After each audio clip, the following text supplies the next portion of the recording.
Audio Jungle.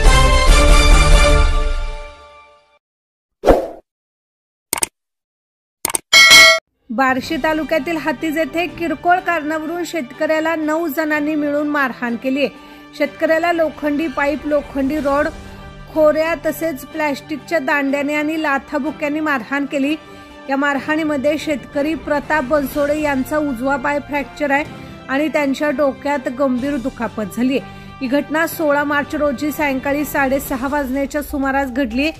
ग्रामीण रुग्णालयातील उपचारानंतर 18 रोजी सायंकाळी 6 वाजण्याच्या सुमारास या घटनेची नोंद वैराग पोलिसात दिली असून पोलिसांनी मारहाण करणारा महेश सातपुते, धनाजी गीते, रोहित जाधव, कृष्णा काळे, प्रेमराव जाधव, विशाल जाधव, नेताजी जाधव, विजय सातपुते आणि मंगेश गीते सर्वजण राहणार हातीज तालुका बार्शी यांच्यावर गुन्हे नोंद केलेत.